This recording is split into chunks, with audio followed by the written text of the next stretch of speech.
We made it. We're here on PTM. What's up, Dave? What's up, man? Missed the day yesterday. What'd you say? We missed the day yesterday. I missed you. Yeah. I mean, I was very active. I still did my analysis. How did that analysis pay off? Pretty good. There were a lot of good.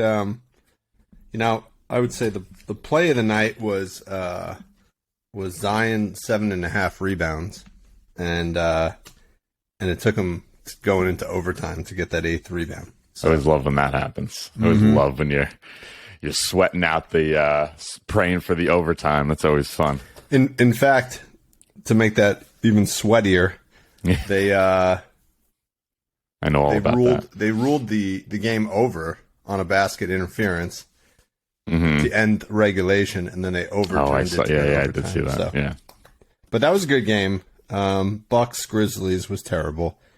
Bucks just imploded. And the Suns Clippers was also terrible. That lineup that they put out there for the Clippers was just atrocious. It looked like a G League lineup. So and I saw Bobby Portis needs a nail clipper. Oh yeah, he like clawed some dude's back. Yeah. Anyway, so let's move on to today. Right. We got some fun games today. 10 game slate. We're gonna cover 5. Right. Yeah. Quality. Short and sweet today. Yeah. Quality over quantity here. That's right. All right. So, not the best game on the slate, but projected to be a very high point total. So that's why we chose this one. The Kings at the Pistons. Kings are 15-12. Pistons are 8-22. These two teams played earlier this year, sometime in October. The Kings won that game 137-129. So nice. Huge amount of points scoring. Like that. So that's why the Sharps are on the Kings minus 5.5 and the over 237.5.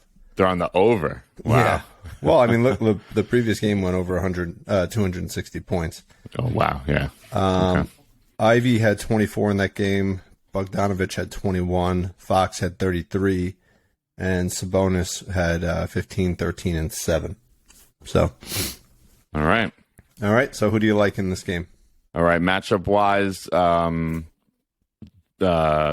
bigs and point guards against Detroit. And we spoke about this, but wings against Sacramento, one of the best plays out there right now.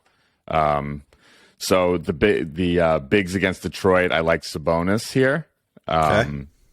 I like him for 18 points, which he's done in 7 straight road games. 11 rebounds, which he's done in 4 of his last 5 road games and 5 of 6 overall.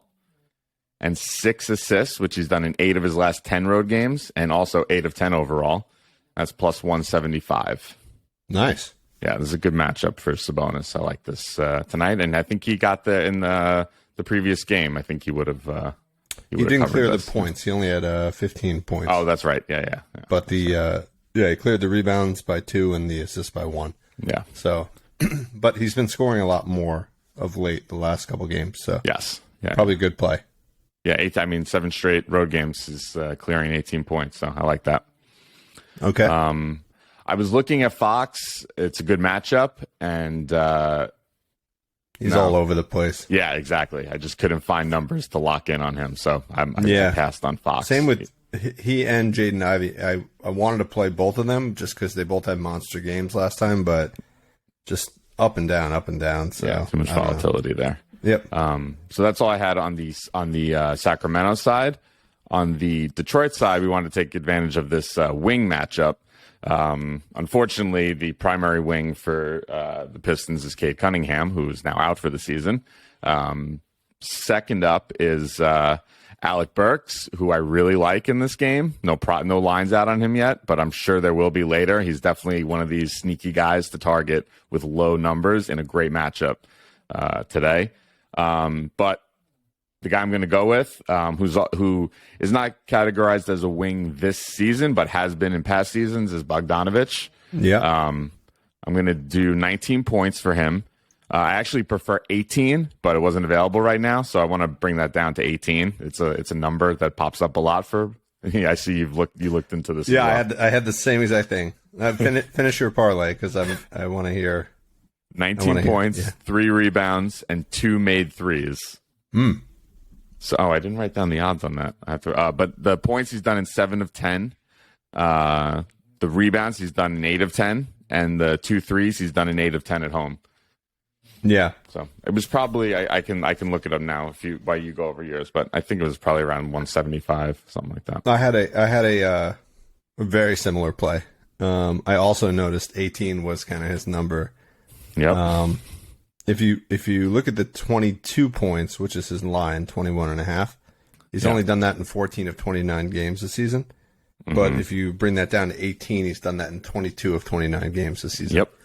And there's a big difference, too. If you made that 19, he only hit that in 19 of 29. Wow. So the 18 is key. So I did the math based on 19. I did 19 points and 3 rebounds. That gives you roughly minus 100 or plus 100. We'll be positive about it. But if you bring it down to 18, which wasn't available yet, I think that will bring you to about minus 120. But I think that's worth it. I think so too. Yeah. So, all right. So we had a very similar play there. Nice. And then on the King side, I mentioned Fox, I mentioned Sabonis. I didn't mention Harrison Barnes. You hate him, huh? I do. I get on him. He pops off sometimes, and I've played him, and I feel like every time he never comes through. Yeah, super inconsistent, but I kind of liked his points and rebounds today, 19.5. He's done that in 5 of his last 8 games, but more importantly, in the previous matchup against Detroit, he put up 27 points, 9 rebounds. So not a huge play here because, again, he's Harrison Barnes.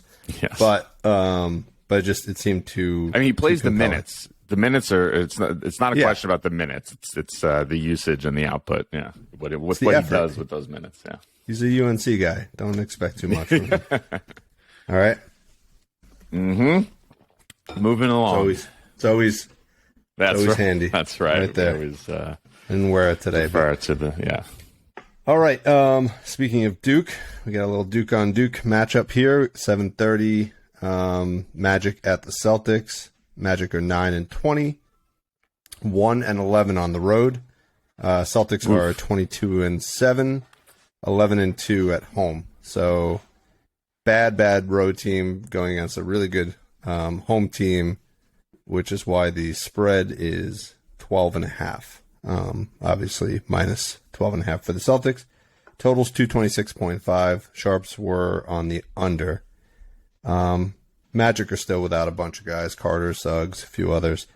Celtics seem to be getting Robert Williams back today. I don't think he'll start. I think Al Horford is back, and he'll start tonight.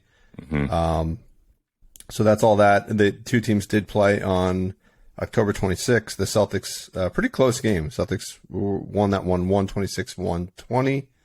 Tatum had 40 points. Derek White had 27.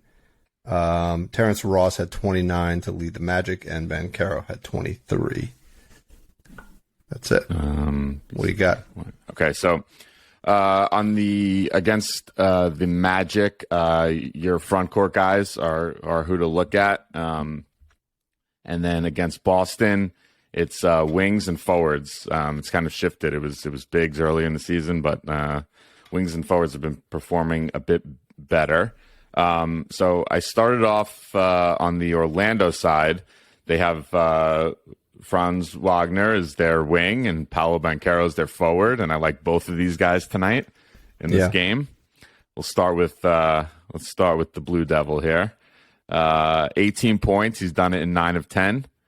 4 rebounds. He's done in 7 of 9 on the road, and 3 assists, which he's done in his last 8 of 10. That's plus 140. If you tack on a steal, which he's done in 7 of 9 road games this season, is plus 285. Yeah. And then I like that. Yeah. I like that, yeah. Again, I think he crushed that in their last game, I believe. I know he had 23 points. I don't know what he had for rebounds and just assists. pulling it up now. Yeah, he had five rebounds and 3 assists. Yep. The only thing to caution is that was a close game, right? Mm-hmm. And it was at home where the Magic play much better. So this one blowout potential could really get out of hand quickly. Yeah. So just keep an eye on that. Yes, proceed with caution for sure. Proceed with caution. Yeah. And then Wagner, 17 points. He's done in 22 of 29 games this season. 3 rebounds, 23 of 29 games, and 2 assists, 26 of 29 games, plus 160. Nice. Yeah, and a pretty good matchup for him. Yeah, it seems like a good matchup. Yeah, he's been playing pretty well lately. I couldn't find anything I loved because the only prop for like a front court guy for Boston was there wasn't actually anything even out for Marcus Smart. I didn't see. Oh wow! But given the game that Derek White had last time, I think I might lean White in this game, given the good positional matchup and the success in the previous game. So I'd look out for those later, and don't sleep on Brogdon. Is Brogdon playing? Brogdon's not out, right? No, he's playing. Yeah, he's playing. He's somebody you'd also want to look at in this game for sure. Yeah. It feels like Derek White's the right play here. Although Tatum put up 40, so I know, and he didn't even score that many threes either in that. So a lot of it was just get to the line a lot in that game, probably, yeah. Which is something I want to start digging into as I watched. We'll talk about him in a minute, but DeRozan last night, that guy just lives on the free throw line. Yeah, so the guys you want to target for sure.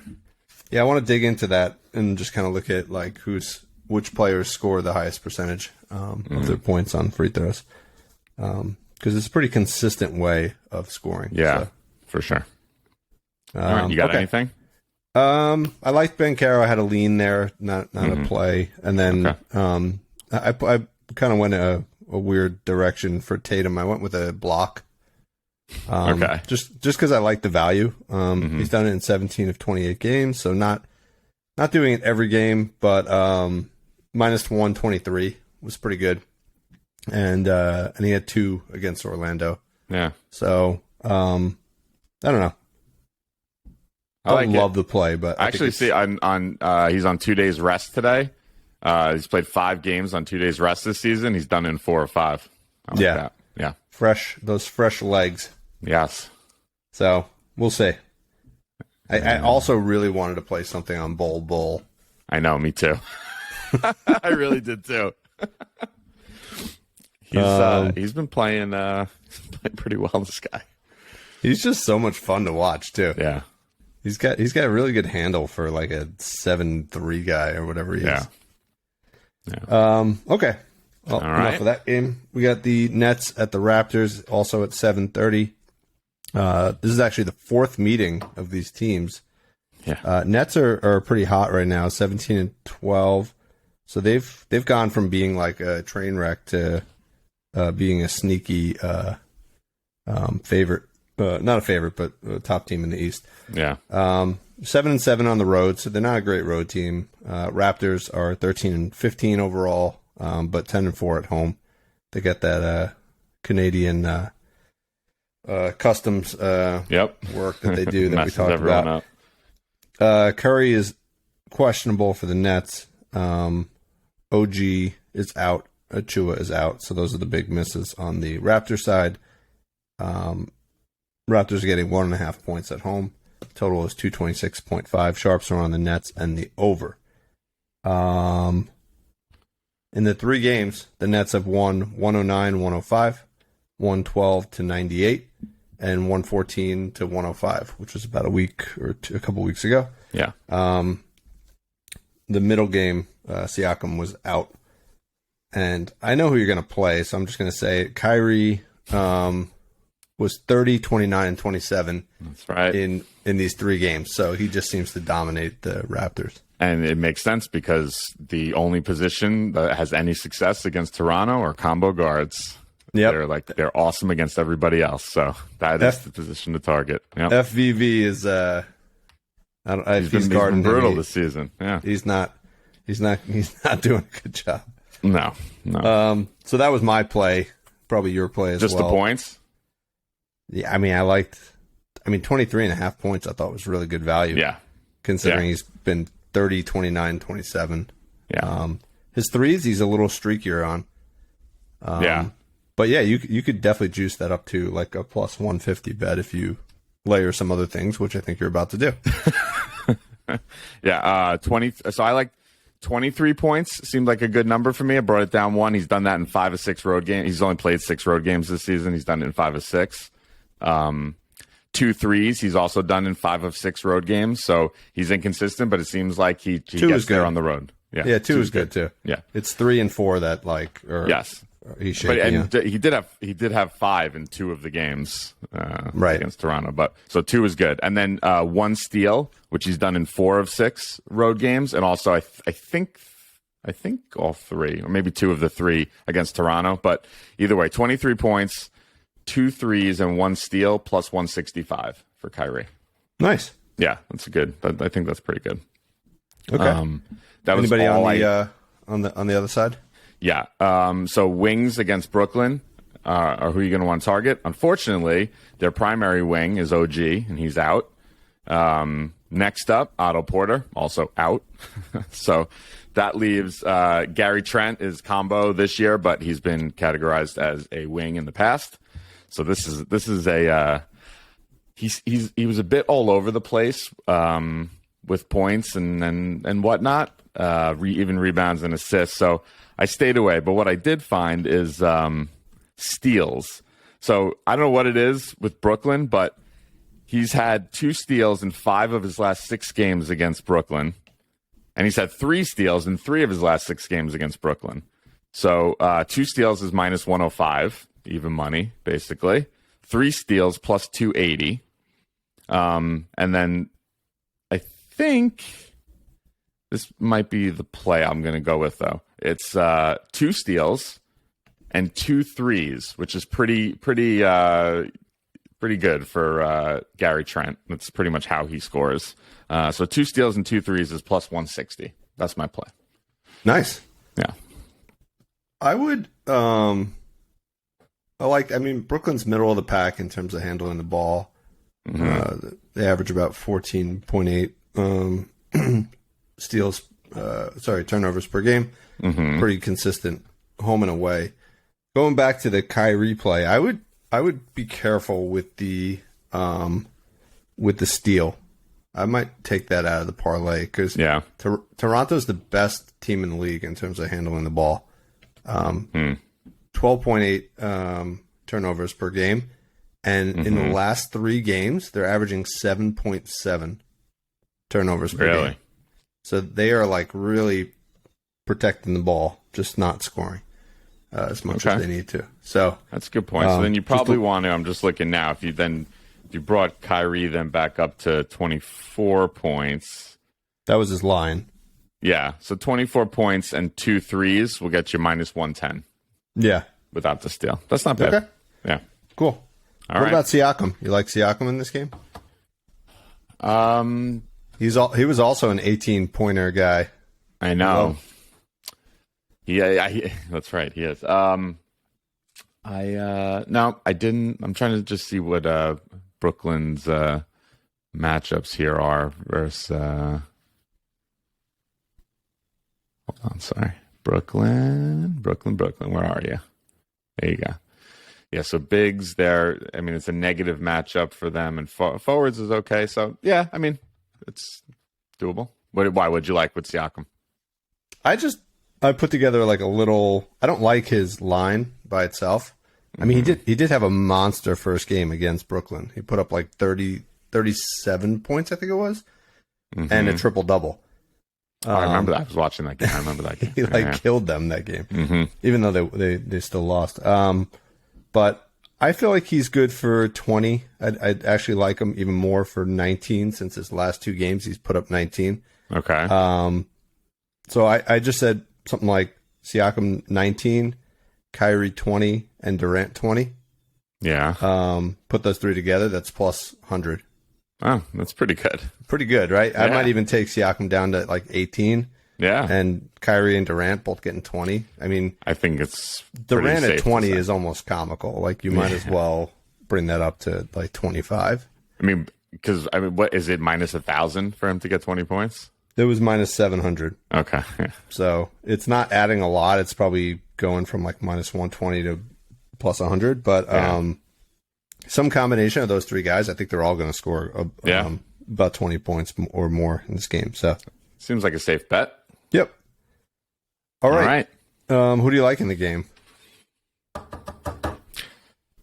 Who do I like in the game? I think Brooklyn. Yeah. Not have, especially in this guy, not having OG that's big. It's not good for Toronto. Yeah. It's hard to beat a team 4 straight times, but yeah. But the only thing I wouldn't sleep on is this going to Canada nonsense. Is it affects teams. It does. We love Canada though. Yeah, we do. Right? If there's anybody in Canada who's listening to the show, we do. We love Canada. I'm just talking about passport control. That's all. Okay. That's my only knock on Canada. Nobody likes that. Yeah. Okay. 8 p.m. We got the Knicks at the Bulls, the other New York team. This is a run back from 2 nights ago. Knicks are 15-13, super hot right now. 5 games in a row, I believe. Bulls are 11-16, losers of 2 back-to-back overtime games, which is just brutal, right? Especially that one against the Hawks, with AJ Griffin like doing that acrobatic move in the air. That was really cool, but not if you're a Bulls fan. Knicks, like I said, won the game in overtime, 128-120 the other day. The Bulls just ran out of gas. Randall had a monster game. I think you had predicted that one. 31-13. Jalen Brunson, who took his boot off for the game, also had a monster game with 30 points. And then DeRozan had a good game with a late push though. He didn't score a whole lot in the first half, but he ended up with 32 points. Most of those points coming in the fourth quarter. And then Levine had a kind of uninspiring 25-point game. DeRozan just I have a play on him. He just crushes the Knicks. He's just a great player. So he is the guy I was talking about earlier. He spends half his game on the line, and then the other half he just comes off his screens like with Vooch or something like that, and just pulls up for like a 18-foot jumper, 16-foot jumper. He's got such a clean game, very repeatable. You know what I mean? So I don't know. I like him. I liked him for tonight. But I have an interesting angle, but I'll let you go first. Okay. Bulls are minus 2.5 on the game, and the total was 225.5. Sharps are on the under. All right. So against the Knicks, point guard, Knicks are pretty good defensively, but point guard is the one position they're a little bit weak at. And Chicago is bigs and wings. So Chicago's a bit weird in terms of Lonzo Ball obviously is not playing. He's supposed to be their point guard, right? So it's Alex Caruso, but Alex Caruso just doesn't score. I don't know what he's just so. DeMar DeRozan kind of plays point guard for this team, right? I mean, he does. He definitely handles the ball ball more than most. So I'm going to kind of look at him as a point guard here. In terms of our play, and more so just his past history against the Knicks, he's just crushing. So his last 4 against the Knicks, 32, 37, 34, 31. Wow. Yeah. So we could bring it to 26 points. I don't know what his line is. Right around his line, probably. Right? His line was 26.5. Okay. So bring it down 1. He's done that in 8 of 10. 5 rebounds. He's done in 7 straight games. And 4 assists, which he's done in 9 of 10. Plus 260. Okay? Wow. Now, if you want to get it juicy, I have a feeling this was your play. Was it a 3? No. Oh, okay. I wouldn't touch a 3 with this guy. So 1 3. He's done it. He had 3. He doesn't shoot a lot of threes, right? He's like the equivalent of Jimmy Butler. Yes, exactly. Yeah, exactly. But in the last 5 games he played against the Knicks, he had 3. He had a 3 in 3 of those games. I think he had 2 threes in one of them. He's also had a 3 in 3 of his last 5 home games. So it seems like he definitely shoots more threes at home than he does on the road. So I think just for him to have 1 3 is plus 170 or plus 180, something like that. So if you tack it onto my parlay, it brings you up to plus 650, which is a nice, juicy little fun one to have for this game. Yeah, you've really shifted to helping people retire early. Yeah, like with your plays here. Yep. We went from like minus 120s up to plus 600s. Nobody wants to bet straight like minus 130 bet. Yeah, it's super not fun. Truly the only way to survive. But let me give you. As I like that play. I don't love the 3, but if you want to. The 3 is just I mean, he's got some success there. 60% of of his games against the Knicks, he's had one. So yeah, I just don't like the volume, right? Like in order for him to get a 3, he's got to go like 1 for 2 or something like that, right? Yeah. But anyway, it'll be fun. Here's the thing that I noticed about him, and I supported it with some data. I noticed that he gets off to slow starts in almost every game. Yes.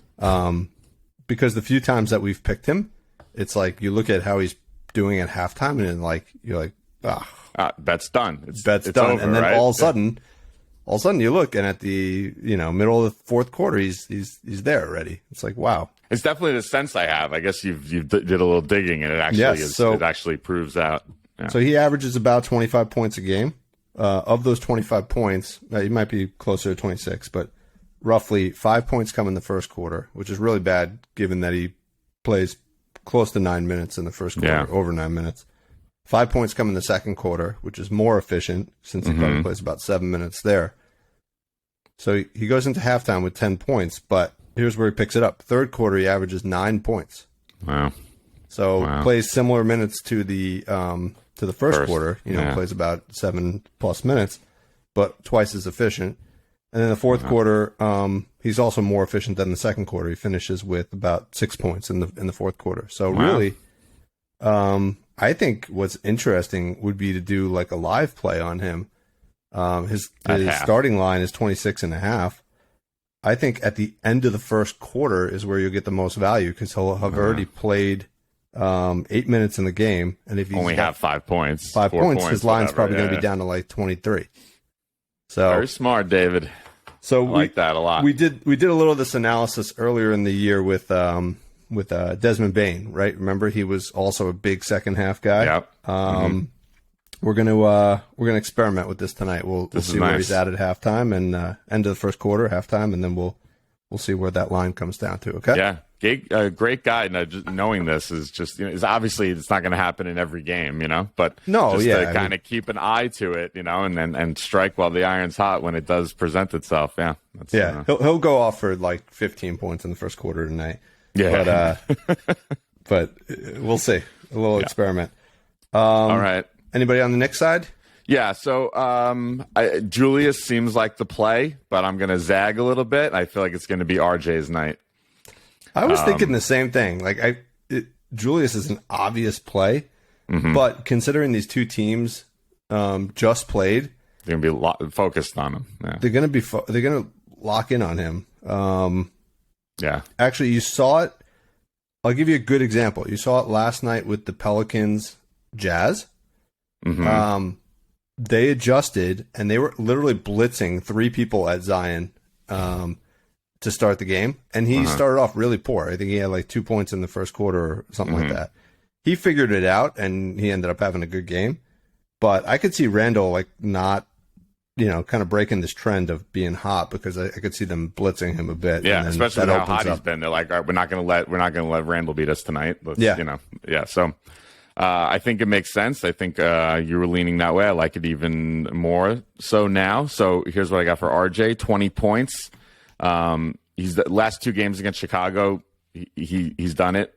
So I like that. I didn't do too much additional digging. I just felt like that was a good number for him tonight. Yeah. 6 rebounds. He's done it also in his last 3 games against Chicago, and he's also done it in 6 straight. He's been getting there a lot.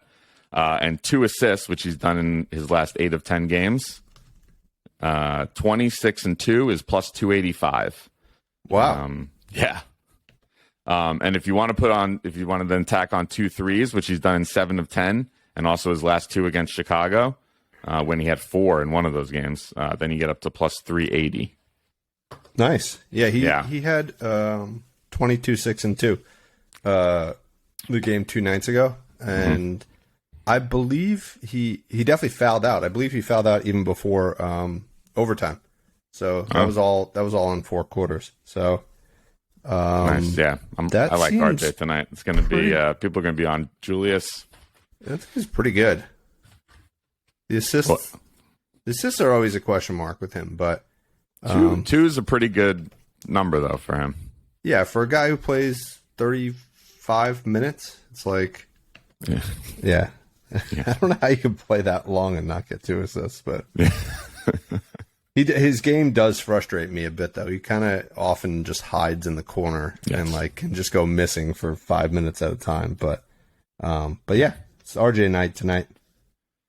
He needs to watch some more tape on guys like Klay Thompson and right, constantly moving and cutting. Yeah, keep moving. Yeah, they're not. That team's not moving anywhere right now. No, Steph's gonna be out for 3 weeks. Yeah. All right, and our last game, the ESPN game. Actually, the first ESPN game we skipped because that was 76ers versus Warriors, but the Warriors have half a team, so but this one should be fully loaded. We got Nuggets at the Lakers. Nuggets are 17 and 10. Lakers are 11 and 16. Lakers are getting 1.5 points in the game. Sharps were on the Lakers and the over 237.5. Just to note, this is the third meeting of these teams. So Denver has won both of the previous matchups, 99-110 and 121-110. So in those games, the 3 big guys, AD had 22 and 23. LeBron had 19 and 26, and Jokic had 31 and 23. So all those guys have pretty much scored 20 points in all the games except for LeBron and missed by 1. All right, so what do you like here? All right.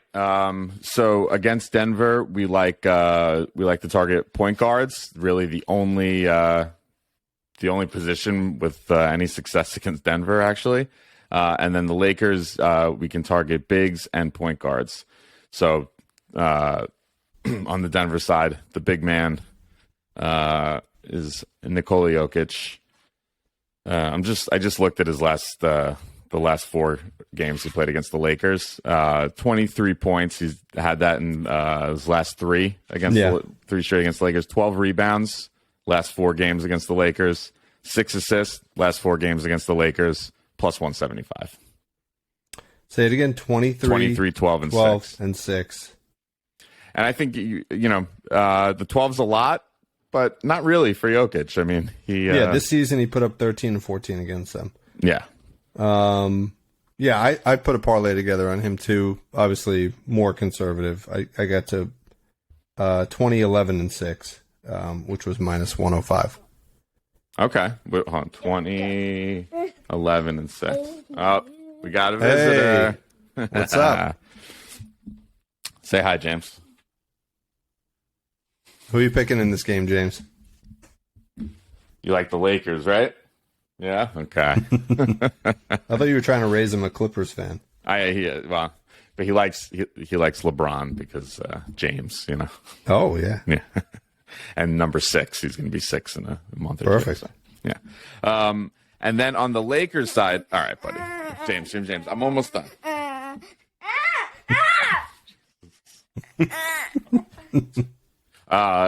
Russ seems to have great games against and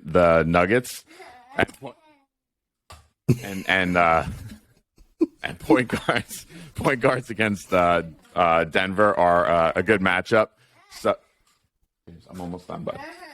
So Russ, 15 points. He's done his last 3 against Denver. He had 18, 27, and 19. 5 rebounds, which he's done in 8 of 10 home games. And 5 assists, which he's done in 9 of 10 home games. Plus 245 for Mr. Russell Westbrook. Nice. Yeah. Yeah, I would say the only other thing to maybe add to any of these parlays would be Nuggets first quarter as well. Nuggets have beaten the Lakers by a margin of 5-4 in the two games so far. So okay, so you can actually throw that into a parlay as well if you wanted to take any of the props down and throw that in. That will also get you. That's nice to put with Jokic, maybe. Yeah, exactly. So, all right, cool. Who are you picking in this game? I think I'm picking the Lakers, actually. Yeah, sharps are on the Lakers. They are? Yeah? Yeah. That's right. Yeah. Okay. Yeah. What about you? I mean, I think the Nuggets are a way better team, but I can't go against the sharps on this. So I guess the Lakers, plus 1.5. All right. That'll do it. All right. Good work today, David. Yes, likewise. All right. Bye. All right. Bye.